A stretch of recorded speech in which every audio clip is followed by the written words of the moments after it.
तो हम देखते हैं कि जो हमारे लेग पेन होता है, मोस्टली जो पेशेंट कंप्लेन करता है कि हमारा लेग पेन हो रहा है, तो उसके हम मोस्ट कॉमन 4 कॉजेस देखते हैं। अब लेग पेन होता है तो पेशेंट को कई बार पेशेंट बोलता है कि क्रैम्प्स लाइक पेन होता है, कई बहुत बार बोलता है पेशेंट की रेडिएटिंग पेन हो रहा है, या फिर कई बार पेशेंट बोलता है कि पेन तो हो रहा है बट कफ या फिर खांसी आती है, या फिर छींक आती है तो दर्द बढ़ जाता है।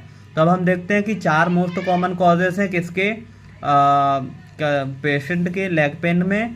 पहला है आर्टीरियल। आर्टीरियल में पेशेंट का पेन कौन सा रहेगा, क्रैम्पी पेन रहेगा, और जब पेशेंट रेस्ट करेगा तो रिलीफ मिलेगा। अब हम देखते हैं कि वीनस।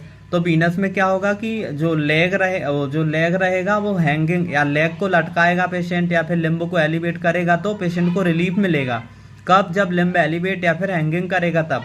अब जब उसका वो मतलब हम क्या देख सकते हैं, वीनस है तो वीनस है तो वेरिकोस वेन तो हो सकता है, या फिर पेशेंट को इंटरमिटेंट क्लाउडिकेशन के साथ साथ हाइपर पिगमेंटेशन है, एडिमा तो नहीं है लिम्ब में।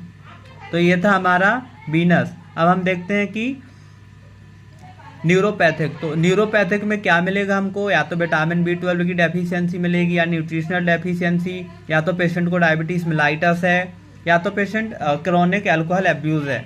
ये था हमारा कौन सा, न्यूरोपैथिक। अब हम देखते हैं सिएटिक पेन में।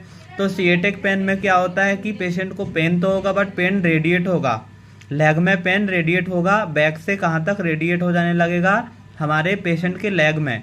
और क्या क्या होगा पेशेंट को, वो मूवमेंट में पेन होगा, पेशेंट वॉक करेगा तब पेन होगा। तो ये था हमारा स्नीजिंग या फिर कफ होता है पेशेंट को तब भी पेन बढ़ जाएगा।